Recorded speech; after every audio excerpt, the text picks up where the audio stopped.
κρίσιμος προημιτελικός για την συνέχεια και την εξέλιξη του Μιχάλη Ζαμπίδη, καθώς ο νικητής αυτής της αναμέτρησης θα βρει το Ζαμπίδη αντίπαλο.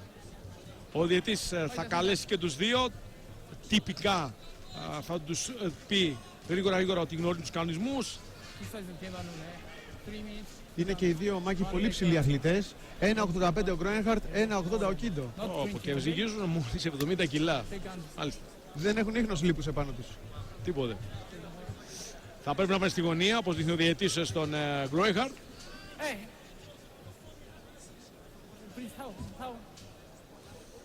Ο Γκρόενχαρτ είναι έτοιμος. Σήμερα ο Κίντο έκανε και έκπληξη. Δεν ήρθε με το χρυσό σορτσάκι που έχει συνηθίσει να φοράει. Φοράει άσπρο. Ωραίο και αυτό πάντως, έτσι. Μ' αρέσει και αυτό. Πρωτότυπο. Ναι. Μ' αρέσει όμως. Έχει κροσάκια, τι είναι αυτό, φούντες. Γούνες. Γούνες. Ωραίος. Ουρές από Αλεπού. Λοιπόν, καμπανάκι, πρώτος γύρος, τέρματα αστεία. Λοιπόν, ο Κίντο εμφανίζεται με κανονική γκάρ τώρα εδώ, έτσι. Μπροστά αριστερό χέρι και πόδι. Ασφαλώς. Ενώ είναι αριστερόχειρας. Θέλει να μπερδέψει τον Γκρόενχαρτ που μπαίνει δυνατά. Ο Γκρόενχαρτ του αρέσει να βρίσκεται σε μάχη. Εδώ ξανά έρθει με την κανονική του γκάρ. Να, για λίγο μπήκε με δεξιά γκάρ τώρα ο Κίντο. Είπαμε είναι αριστερόχειρας. Μπορεί να ξαναλλάξει την γκάρ αυτή. Η γκάρ, είπαμε, είναι η θέση που έχει ένας kickboxer πάνω στο ring. Η θέση μάχης για να προφυλάσσεται από τα χτυπήματα του αντιπάλου και να έχει άμεση απάντηση. Λοιπόν, επιφυλακτική. Περιμένουνε. Διστακτικός πήγε να κάνει μια επίθεση. Πέρασε ένα αλλάξιμα τώρα εδώ ο Κίντο στα πλευρά του Γκρόενχαρτ.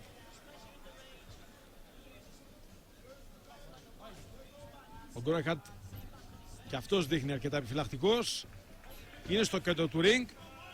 Νομίζω ο διαιτής δεν θα αργήσει να πει εδώ πέρα fight. Καθώς δεν βλέπουμε γροθιές ούτε λακτίσματα.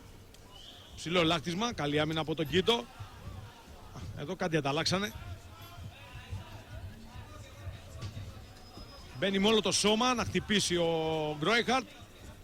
Προσπαθεί να κλείσει τους διαδρόμους του Κίντο. Κόντρα λάκτισμα στα πλευρά του Κίντο, αλλά παραμένει και στη γωνία. Πρέπει να φύγει, ένα λάκτισμα από τον Γκρόενχαρτ. Δεν ήταν γρήγορο, το έβγαλε εύκολα άμυνα ο Ιάπωνας. Ο οποίος άλλαξε γκάρτ πάλι, έβαλε το δεξί πόδι μπροστά. Ήρθε στη σωστή θέση. Θέλει να τους μπερδέψει. Θέλει να μπερδέψει εδώ πέρα το κάνει συχνά αυτό. Πρώτη φορά. Εντυπωσιακό νοκάουτ! Ένα ψηλό λάκτισμα του Γκρόενχαρτ στο σαγόνι. Και ο Ιάπωνας βγαίνει νοκάουτ. Όλοι σπέβδουν να πάνε ο γιατρός. Εκπληκτικό!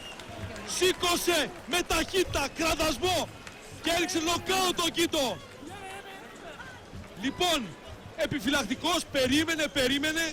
Ο Γκρόενχαρτ δεν είχε δώσει κανένα χτύπημα και ξαφνικά δίνει το δεξί ψηλό αυτό λάκτισμα, το high kick, και ισοπεδώνει τον Κίντο, που με τα δυσκολίας εδώ μεταφέρεται στη γωνία του. Δεν έχει κάποιο πρόβλημα ο kickboxer. Στο λαιμό του Κίντο, το χτύπησε στο λαιμό, βλέπω έχει τις αισθήσεις του.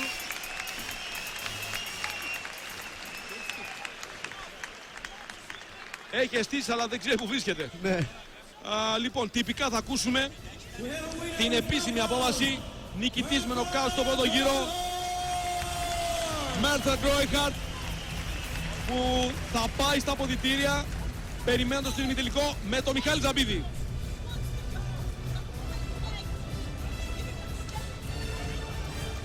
Και εδώ βλέπουμε το νοκάουτ, το οποίο είναι το δεξί ψηλό λάκτισμα στο κεφάλι, στον κρόταφο.